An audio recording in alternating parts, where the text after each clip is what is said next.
Friends, तो जैसे कि हमने अभी डिस्कस किया था कि कंडीशनल सेंटेंसेस की अलग अलग कंडीशंस होती हैं जो आपको माइंड में रखनी होती है जब आप किसी भी कंडीशनल सेंटेंस को सॉल्व करते हो। तो जैसा हमने बताया था, कंडीशनल सेंटेंस हमेशा वो सेंटेंस होगा जहाँ पर कोई एक मेन वर्ब परफॉर्म तो करा जाएगा, लेकिन वो तब परफॉर्म किया जाएगा जब आप उसे एक कंडीशन के साथ जोड़ दें। फॉर एग्जाम्पल, हमने बोला I will read this letter only when you will give it to me. मतलब हम इस लेटर को पढ़ेंगे, मेन वर्ब क्या है, लेटर पढ़ने का, लेकिन मैं ये काम सिर्फ तभी करूँगा या करूँगी जब आप इसे मुझे देंगे। तो ये जो जब की कंडीशन लग गई, यही कंडीशन होती है कंडीशनल सेंटेंस की। ठीक है, तो देखो ये कंडीशंस आपको समझ में आ गई हैं। अब चलिए देखते हैं इसी से रिलेटेड हम कुछ एक्सरसाइज। पहला सेंटेंस लिखा है, had I known his intentions I would not allow him to enter my house. अब आपको पता है, हमने आपको इफ से रिलेटेड कुछ कंडीशंस बताई थी, है ना। इफ से रिलेटेड कुछ कंडीशंस बताई थी कि वो इफ में आप लगा सकते हो प्रेजेंट टेंस, और प्रेजेंट का भी इंडेफिनिट टेंस।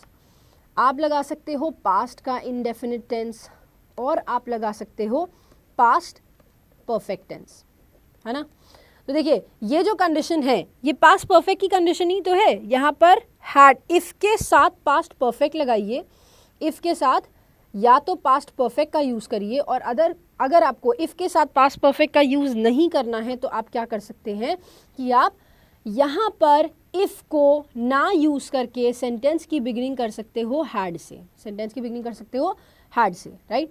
तो अगर हमने बोला had I known his intentions, तो क्या मतलब हुआ बताइए। Had I known his intentions, तो इफ की जगह पे हैड लग गया। ठीक है, अगर मुझे उसके इंटेंशंस का पता होता, हैड लग गया, उसके बाद आपने लगा दिया सब्जेक्ट, और उसके बाद लगा दिया आपने मेन वर्ब। तो हैड के साथ लगा तो वर्ब की थर्ड फॉर्म ही है जो कि यूज़ होती है पास्ट परफेक्ट टेंस में। अब अगर इफ की कंडीशन में पास्ट परफेक्ट टेंस यूज़ होगा तो उसके मेन क्लॉज में, मतलब आगे आने वाला जो क्लॉज होता है या मेन क्लॉज जो भी होगा, जो बात काम करने का मेन वर्ब है, उसमें आप क्या लगाते हो, वुड हैव प्लस वर्ब की थर्ड फॉर्म, ये लगाते हैं, राइट। और पास्ट इंडेफिनिट में क्या लगाते हैं, बस हैव हट जाता है और वुड के साथ आप प्लेस करते हो वुड की फर्स्ट फॉर्म को। अच्छा, ये वुड की फर्स्ट फॉर्म यहाँ वुड के साथ क्यों लगती है, रीज़न मालूम है, क्योंकि वुड क्या है, एक मॉडल वर्ब है।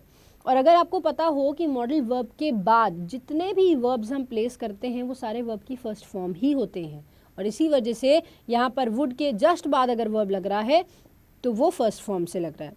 फिर कह रहे हैं वुड हैव वर्ब की थर्ड फॉर्म कब लग रही है, जब पास्ट परफेक्ट है। तो ऑब्वियसली बात है, सेंटेंस स्टार्ट हुआ है हैड से, सब्जेक्ट लगाया आई, फिर नोन हिज इंटेंशंस, तो पास्ट परफेक्ट में तो आ गया। फिर लिखा है वुड नॉट अलाउ। अच्छा, यहाँ पर आप यूज़ कर रहे हो वुड के साथ अलाउ का, मतलब वुड के साथ वर्ब की फर्स्ट फॉर्म। और हमने क्या कहा था, वुड के साथ फर्स्ट फॉर्म कहाँ यूज़ होगी, पास्ट इंडेफिनिट टेंस में, जिसका मतलब हुआ कि आप इस कंडीशन को फुलफिल नहीं कर पा रहे हो। आपके पास पहले में दिया हुआ है पास्ट परफेक्ट, तो दूसरे में लगेगा वुड, तो लगेगा वुड नॉट हैव, और अलाउ को क्या कर देंगे, यहाँ पर हम यूज़ करेंगे इसका अलाउड, हम यूज़ करेंगे अलाउड। तो मतलब समझ में आया, had I known his intentions I would not have allowed him to enter my house. तो इस तरह से ये सेंटेंस आपका बिल्कुल सही हो जाएगा।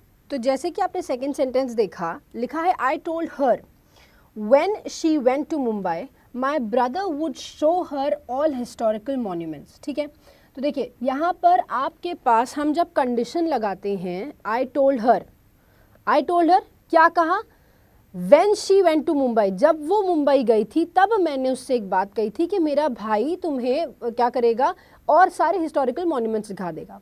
यहाँ वुड लगा हुआ है, वुड के साथ टोल्ड लगा हुआ है, ये करेक्ट है, वर्ब की फर्स्ट फॉर्म है।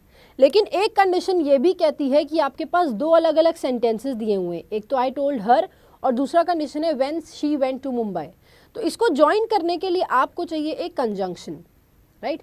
इसको ज्वाइन करने के लिए आपको चाहिए एक कंजंक्शन, और जो एक सबसे बेस्ट कंजंक्शन यहाँ पर यूज़ होगा उसके लिए आपको क्या लगाना पड़ेगा, दैट का यूज़ करना पड़ेगा।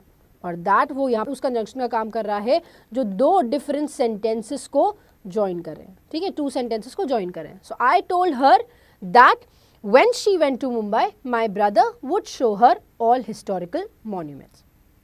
अगला क्वेश्चन लिखा है I shall take you for lunch after you will return from the meeting.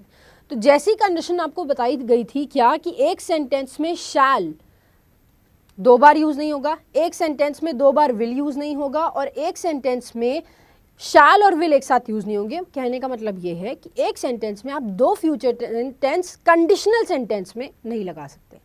Conditional sentence में क्यों नहीं लगा सकते? क्योंकि कंडीशनल सेंटेंस कभी एक चीज पहले होगी और एक चीज बाद में होगी, लेकिन जब हम इसी सेंटेंस को 2 ऐसी चीजों से जोड़ते हैं जो कि एक कंजंक्शन है, तो आप यूज कर सकते हो। ठीक है, देखते हैं यहां पर कि हमने क्या लिखा है एक्चुअली।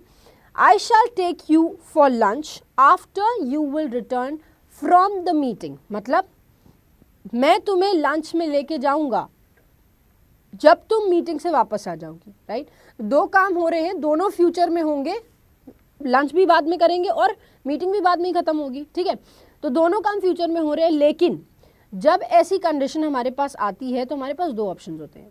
अगर हमारे पास प्रेजेंट टेंस है, ठीक है, और एक होता है हमारे पास फ्यूचर टेंस, तो हमने क्या कहा था, जो काम पहले होगा उसको आप किस में रखोगे? प्रेजेंट टेंस में। ठीक है, जो काम पहले होगा फॉर्मर एक्शन वो प्रेजेंट टेंस में, और जो बाद वाला एक्शन होगा वो फ्यूचर टेंस में जाएगा, that means a later action. ठीक, अब देखो यहाँ पर लंच पहले जाएंगे या मीटिंग पहले खत्म होगी, क्वेश्चन यही अराइज करेगा, है ना। तो ऑब्वियस ही बात है कि आप घर पहले आओगे या फिर लंच पहले जाओगे। जब आप घर आ जाओगे, रिटर्न करोगे, तब की बात होगी ना। तो क्या लगाएंगे यहाँ पे? तो यहाँ क्या लगाएंगे हम? यहाँ पर विल का यूज नहीं करेंगे। तो यहाँ पर क्या होगा? You return. अच्छा, you return from the meeting. यहाँ पे रिटर्न वर्ब की फर्स्ट फॉर्म तो लग गई, लेकिन आपके पास एक शब्द दिया हुआ है आफ्टर। आफ्टर जनरली ये डिफाइन करता है कि आपके पास जो भी टास्क था वो एंड हो चुका है ना, वो एंड हो चुका है। तो ऑब्वियस ही बात है आफ्टर के बाद जो हुआ वो एंड हो चुका है, जिसकी वजह से रिटर्न भी यहाँ पर नहीं लगना चाहिए। यहाँ पर हम लगाएंगे have returned. I shall take you for lunch after you have returned from the meeting। यही आपका करेक्ट सेंटेंस होगा, क्योंकि एक सेंटेंस में पहली चीज 2 फ्यूचर टेंसेस नहीं लग सकते, तो सबसे बढ़िया तो यही हो गई।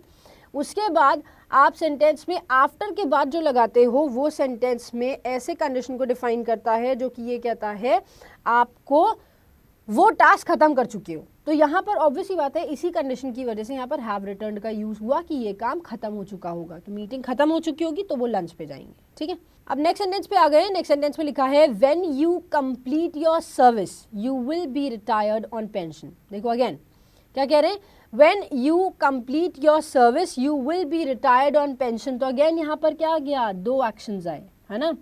जब आप 2 एक्शंस की बात कर रहे हो तो ऑब्वियस ही बात है आप यहाँ पर विल का यूज 2 बार नहीं कर सकते, जो कि आप यहाँ पर कर भी नहीं रहे हो। जब तुम सर्विस से रिटायर होगे तब तुम रिटायर होगे पेंशन के साथ। तो यहाँ पर विल लगाया और यहाँ पर विल नहीं लगाया, कंप्लीट लिखा हुआ है। लेकिन एक बात बताओ, अगेन यहाँ पर किसकी कंडीशन आ रही है? टास्क के कंप्लीट होने की कंडीशन आ रही है ना। टास्क के कंप्लीट होने की कंडीशन आ रही है, जिसका मतलब क्या हुआ कि आप यहाँ पर यू के बाद लगाएंगे हैव, क्योंकि यू के बाद हैव लगता है, और यहाँ कंप्लीट की जगह पर लगेगा कंप्लीटेड। राइट, कंप्लीटेड का यूज करेंगे। तो सेंटेंस क्या बनेगा? देखो, when you have completed your service. ठीक है, when you have completed your service, जब तुम अपनी सर्विस खत्म कर चुके होगे, खत्म हो चुकी होगी, you will be retired on pension, तुम अपने पेंशन पे रिटायर हो जाओगे। तो यहाँ पर इसी वजह से क्या लगा? हैव कंप्लीटेड का यूज हुआ। अच्छा, एक कंडीशन हमने आपको बताई कि 2 फ्यूचर टेंस यूज हो सकते हैं, 2 फ्यूचर टेंस और more than 2 future tense use हो सकते हैं एक साथ। कैसे? वहां पर हमने कंडीशन बताई थी, है ना। कंडीशनल सेंटेंस में कहा कि नहीं हो सकते, लेकिन सपोज करो अगर सेंटेंस ऐसा हो जहां पर हमने बोला I will meet your father and will tell him about your mischief। right? तो यहाँ पर मतलब क्या हुआ? मैं आपके पिता से मिलूंगी और उनको बताऊंगी क्या? आपकी शरारतों के बारे में। यहाँ पर जो आपने ज्वाइन किया दो सेंटेंसेस को, I will meet your father, will tell him about your mischief, इन दोनों सेंटेंसेस को ज्वाइन किया एंड से, क्या यहाँ पर कोई कंडीशन लगी? नहीं लगी। तो यहाँ पर भी विल लग गया आई के साथ और इधर भी विल लग गया। तो एक सेंटेंस में दो विल, दो फ्यूचर सेंटेंस यूज हो सकते हैं, 2 बार विल लग सकता है, 2 बार शाल लग सकता है, और 2 बार विल और शाल दोनों एक साथ लगाए जा सकते हैं। लेकिन कब? जब सेंटेंस में कोई कंडीशन नहीं होगी। यहाँ कोई कंडीशन नहीं दी गई है। यहाँ पे स्ट्रेट अवे क्या कह रहा है, मैं आपके पिता से मिलूंगा या मिलूंगी और उनको आपकी शरारतों के बारे में बताऊंगा या बताऊंगी। ठीक है, इस कंडीशन की वजह से क्या हुआ, यहाँ पर आपके पास 2 फ्यूचर टेंस यूज किए जा सके। अगला सेंटेंस लिखा है, had the river overflown its bank, flood would have come।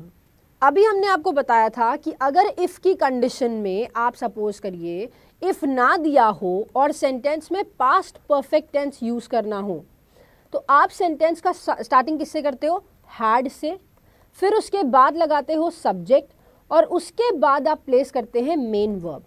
ठीक, तो यहाँ पर हैड लगा हुआ है, बिल्कुल सही। यहाँ पर रिवर लगी हुई है, सब्जेक्ट है, बिल्कुल सही। और ओवरफ्लोन लगा हुआ है, बिल्कुल सही। लेकिन लेकिन लेकिन कंडीशन कहाँ गलत हुई वो हम आपको बताते हैं। कंडीशन यहाँ गलत हो गई कि आप ओवरफ्लोन लगा रहे हो। ओवरफ्लोन वर्ब की थर्ड फॉर्म नहीं होती है, और हमने कहा था जो मेन वर्ब होगा वो वर्ब की थर्ड फॉर्म में यूज होगा, क्योंकि पास्ट परफेक्ट है तो थर्ड फॉर्म तो लगनी पड़ेगी। तो यहाँ पर ओवरफ्लोन जो शब्द है ये गलत हो जाएगा और हम यहाँ पर क्या लगाएंगे? ओवरफ्लोड।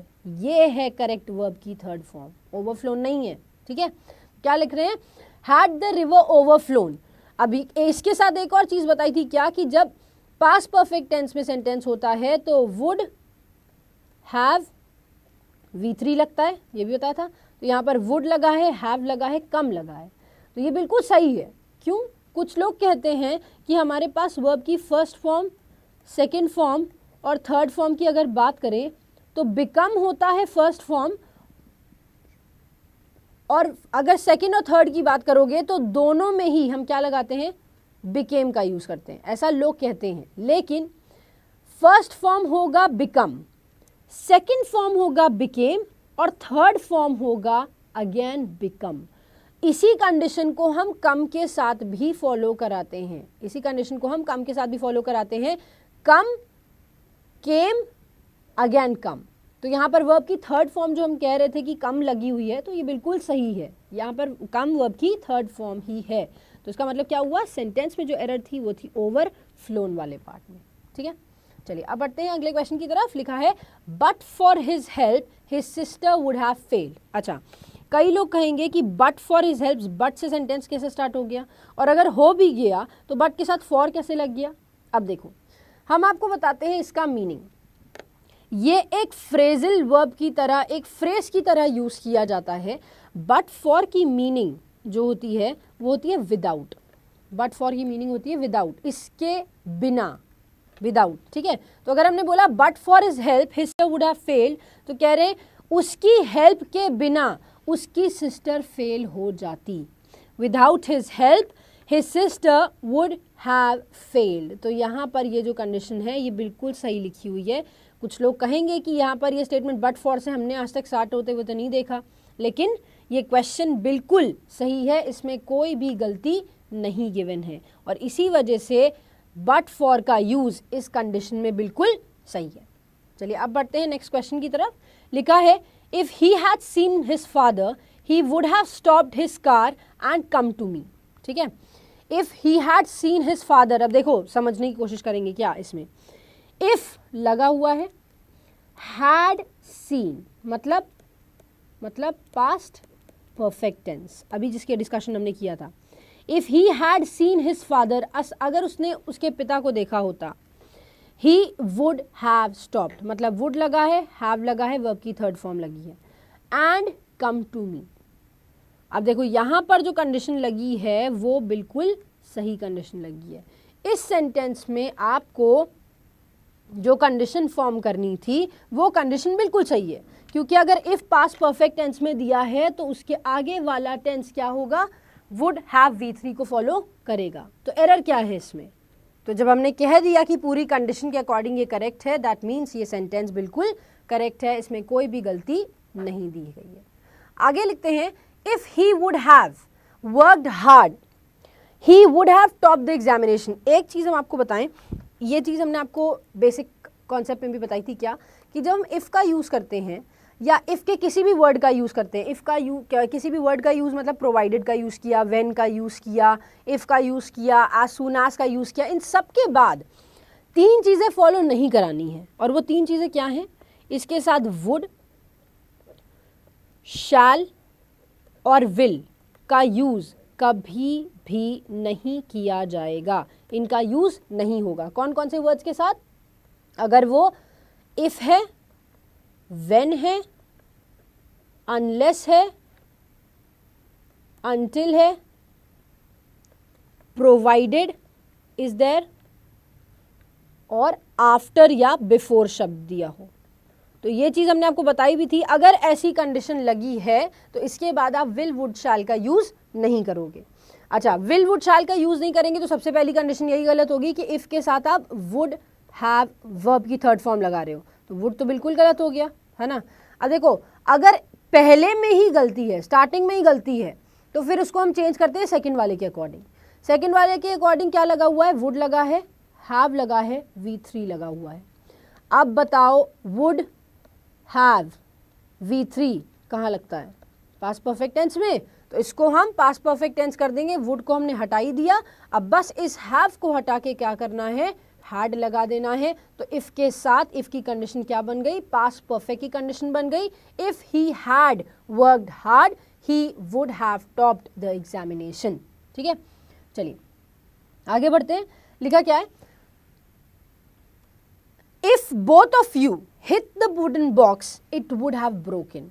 कह रहे हैं अगर आप दोनों वुडन बॉक्स को हिट करते तो वो टूट जाता, राइट, तो वो टूट जाता। तो अब देखो, इफ के साथ क्या लगा हुआ है? यू हिट, ठीक। वुड हैव ब्रोकन, हमने क्या लिखा है? वुड हैव ब्रोकन का यूज किया। अभी डिस्कस किया गया है कि वुड हैव वर्ब की थर्ड फॉर्म कहाँ यूज होती है? This is used when you have what? जब आपके पास पास्ट परफेक्ट टेंस हो।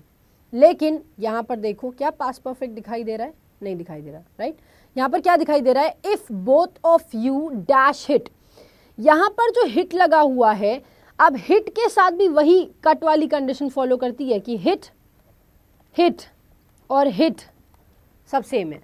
हिटेड कुछ नहीं होता, आप हिट लगाते हो तो वो वर्ब की फर्स्ट फॉर्म भी है, सेकंड फॉर्म भी है, थर्ड फॉर्म भी है। ठीक है, तो अब क्या करते हैं, इसको हम you hit the wooden box, अगर हम इसको पास्ट टेंस में लेके जा ही रहे हैं, वुड हैव ब्रोकन को पास्ट टेंस में लेके जा ही रहे हैं, तो हम क्या मानेंगे कि हिट जो दिया हुआ है वर्ब की सेकंड फॉर्म के अकॉर्डिंग दिया है। ठीक है, तो हम ये मानेंगे कि हिट जो दिया हुआ है वो वर्ब की सेकंड फॉर्म के अकॉर्डिंग दिया हुआ है, एंड देयरफॉर यहाँ पर जो वुड हैव ब्रोकन है वो गलत हो जाएगा। क्या करोगे? वुड लगा हुआ है, वो तो दोनों कंडीशन में लगता है, चाहे पास्ट इंडेफिनिट हो चाहे पास्ट परफेक्ट हो। हैव नहीं लगाएंगे, और ब्रोकन वर्ब की थर्ड फॉर्म है, इसको भी चेंज करके वर्ब की फर्स्ट फॉर्म लगा दो, तो ये सेंटेंस बिल्कुल सही हो जाएगा। जहां पर वुड एक मॉडल वर्ब बनेगा और मॉडल वर्ब के बाद वर्ब की फर्स्ट फॉर्म लगाई जाती है। तो सेंटेंस बनेगा, if both of you hit the wooden box it would break. अगर तुम दोनों ही वुडन बॉक्स को मारते या तोड़ते तो क्या होता? वो टूट जाता। ठीक है, तो यहाँ पर इफ के साथ लगा है पास्ट इंडेफिनिट टेंस, इसलिए मेन क्लॉज में भी हमने यूज किया क्या?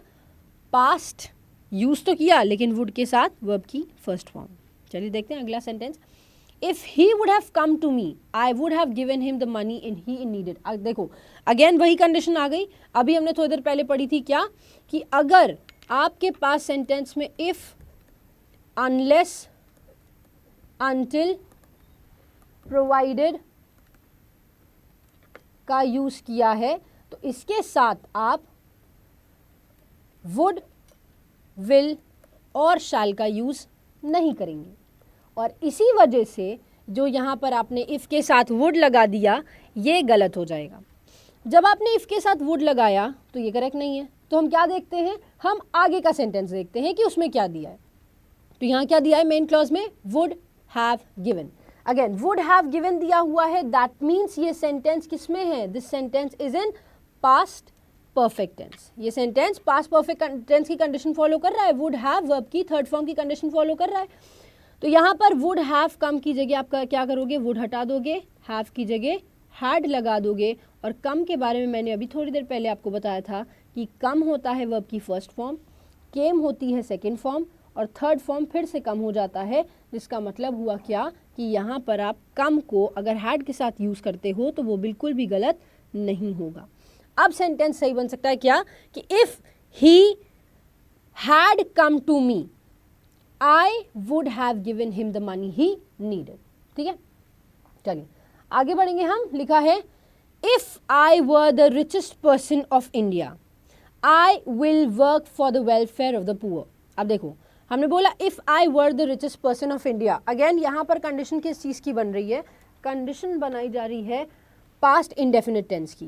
क्यों पास्ट इंडेफिनिट टेंस कहा जा रहा है इसको, क्योंकि आप इफ के साथ वॉज का यूज नहीं करते, जब भी एक इमेजिनरी सेंटेंस फॉर्म होता है तब।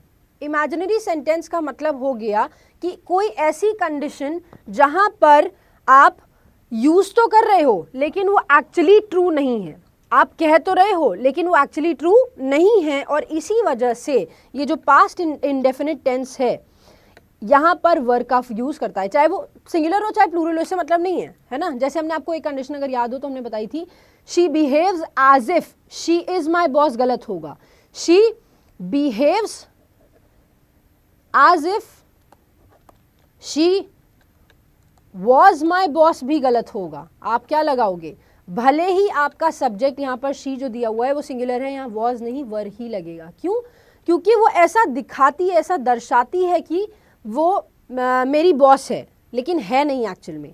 तो यहाँ पर कोई भी कंडीशन जो इस तरह से यूज़ होगी आप क्या लगाओगे, उसमें वर का ही यूज़ करोगे। तो इफ के साथ वर लगा हुआ है मतलब पास्ट इंडेफिनिट टेंस को फॉलो कर रहा है। तो आगे क्या होना चाहिए था, विल वर्क लगेगा, कभी भी नहीं लग सकता। क्या लगेगा यहाँ पर, वुड के साथ वर्ब की फर्स्ट फॉर्म। तो वर्क फर्स्ट फॉर्म तो है लेकिन बस विल को हम क्या बना देंगे, वुड का यूज़ करेंगे और सेंटेंस बनेगा if I were the richest person of India I would work for the welfare of the poor.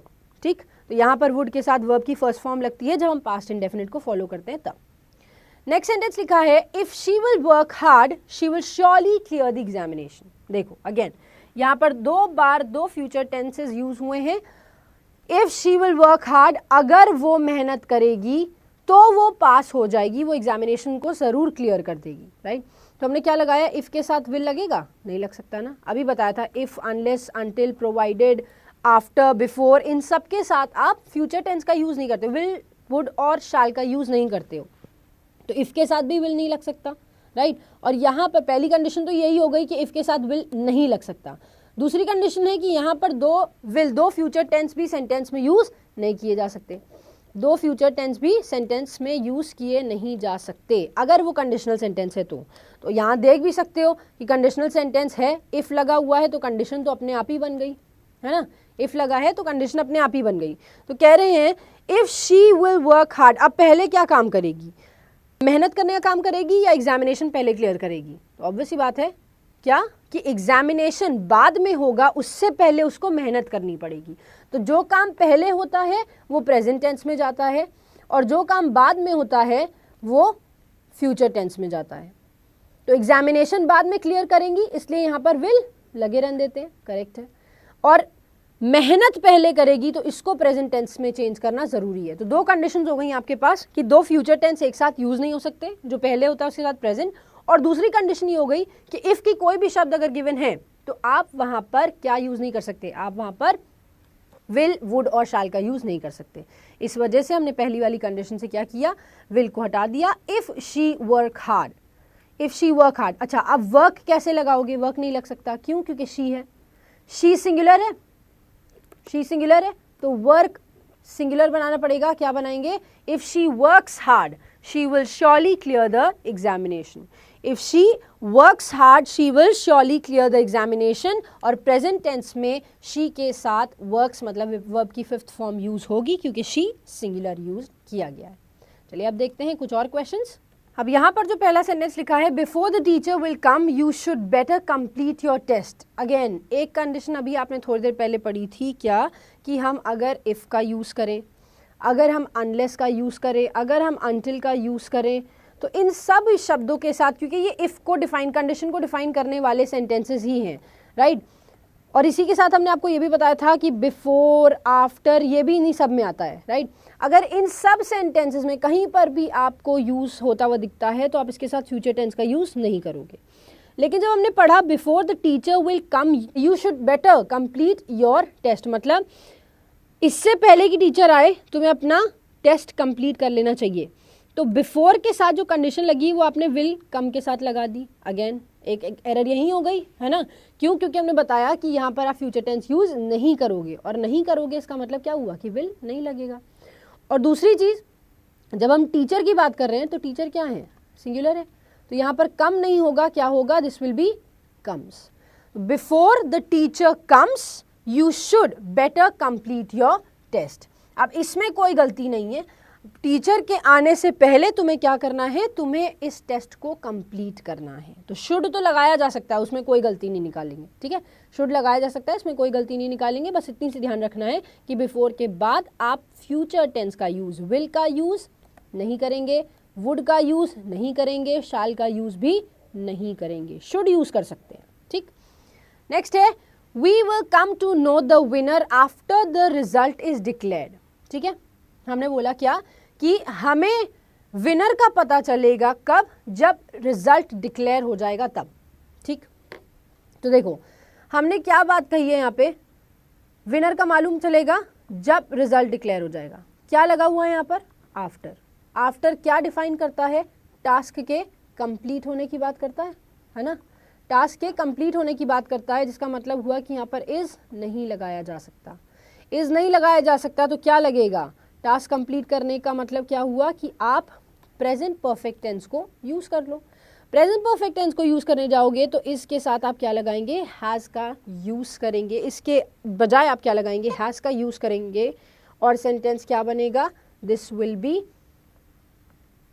B we will come to know, और सेंटेंस क्या बनेगा? सेंटेंस बनेगा we will come to know the winner after the result has declared. ठीक है, result declare होने के बाद ये काम होगा। अब नेक्स्ट क्वेश्चन देखिए, लिखा है if she had money she will have lent it to me. If she had money she will have lent it to me. देखो सेंटेंस की स्टार्टिंग किससे हुई? इफ शी हैड, है ना, हैड से हुई। अब देखो हैज़ और हैव जब लगाते हैं मेन वर्ब के जैसे, मेन वर्ब के जैसे, जब देखो मेन वर्ब के जैसे हैज़ और हैव कब यूज़ होता है? जब आप उसके एक्सेप्टेंस की बात करते हो, जब आप ये बताते हो कि कोई चीज़ क्या हुई है, कोई चीज़ ओन करी गई है या फिर कोई चीज़ खाई गई है, ग्रहण करी गई है। ठीक है, ये दो कंडीशंस पे हैज़ और हैव मेन वर्ब की तरह यूज़ होते हैं, और हैड भी। तो हैज़ और हैव होते हैं प्रेजेंट टेंस में यूज़, हैज़ और हैव प्रेजेंट टेंस में यूज़ होता है, और हैड इसी कंडीशन को डिफाइन करने के लिए, मेन वर्ब की कंडीशन को डिफाइन करने के लिए, या तो ओनरशिप या फिर कंजम्पशन को डिफाइन करने के लिए पास्ट टेंस में यूज होता है। तो यहाँ पर आपने जो लगाया if she had money, if she had money मतलब वर्ब की सेकंड फॉर्म यूज हुई है यहाँ पे, और ये मेन वर्ब की तरह यूज हुई है कि अगर उसके पास उतना पैसा होता दैट मीन्स उतना पैसा वो ओन कर रही होती, तो she will have lent it to me. Verb की सेकंड फॉर्म लगी है, क्या लगा है? Past indefinite tense, right.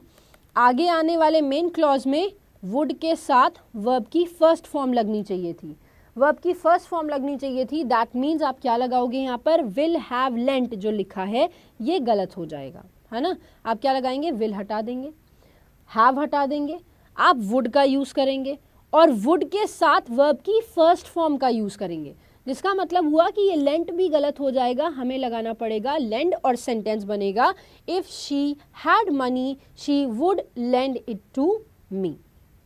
अगला क्वेश्चन देखिए, if I was you I would not tolerate him for a moment. देखो इफ आई वॉज यू, अभी थोड़ी देर पहले अगर आपको याद हो तो हमने एक चीज बताई थी आपको, क्या कि अगर इमेजिनरी सेंटेंस हुआ, अगर इमेजिनरी सेंटेंस हुआ और इमेजिनरी सेंटेंस को आपने यूज़ किया किस तरह से? कि कोई चीज़ ट्रू नहीं है और उसमें इफ़, एज इफ, विश या एज दो का यूज़ किया गया है, इफ़, एज इफ, विश या एज दो का यूज़ किया गया है, तो इस चीज़ को समझने की ज़रूरत है क्या, कि आप उसमें क्या लगाएंगे, वर का यूज़ करेंगे। भले ही आपका सब्जेक्ट सिंगुलर हो या प्लूरल हो, वहाँ पर वर का ही यूज़ होता है। तो वही कंडीशन आप फॉलो कराओ। इफ़ आई वॉज यू नहीं हो सकता, इफ़ आई वर यू होगा, अगर मैं तुम होती। If I were you I would not tolerate him for a moment. और ये चीज़ भी बताई थी कि वॉज और वर यूज़ कहाँ होता है, ये यूज़ होता है पास्ट टेंस में, पास्ट इंडेफिनिट टेंस में, राइट। इंडेफिनिट में यूज़ होगा तो वुड प्लस वर्ब की फर्स्ट फॉर्म लगानी होती है, जो कि लगी है वुड टॉलरेट, है ना। तो ये कंडीशन अब सेंटेंस में सही हो गई कि वर को प्लेस करो इंस्टेड ऑफ वॉज और वुड के साथ वर्ब की फर्स्ट फॉर्म लगाओ। तो if I were you I would not tolerate him for a moment. चलिए अब बढ़ते हैं इस सेशन की लास्ट कुछ सेंटेंसेस की तरफ। और ये आ गए सेंटेंसेस आपके सामने। लिखा क्या है, if you saw a ghost what will your reaction B.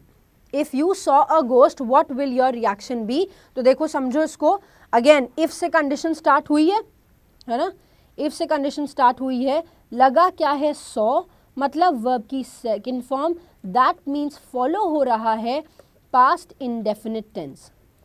अगर पास्ट इंडेफिनिट टेंस फॉलो हो रहा है तो मेन वर्ब या मेन क्लॉज की अगर बात करें तो मेन क्लॉज में लगेगा क्या, वुड के साथ वर्ब की first form.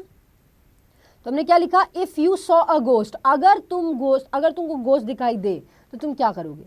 What will your reaction be नहीं होगा, विल की जगह हम क्या लगाएंगे, what would your reaction be. और बी तो खुद ही वर्ब की फर्स्ट फॉर्म है, तो इसको चेंज करने की ज़रूरत नहीं है। अगर तुम्हें घोस्ट दिखाई दे जाए तो तुम्हारा रिएक्शन क्या होगा, ये बताना है, और इसीलिए यहाँ पर बिल्कुल करेक्टली ये यूज़ किया गया है। If you saw a ghost what would your reaction be. ठीक है, अब अगले क्वेश्चन पे देखिए, if I had 2 cars I would have given 1 to you।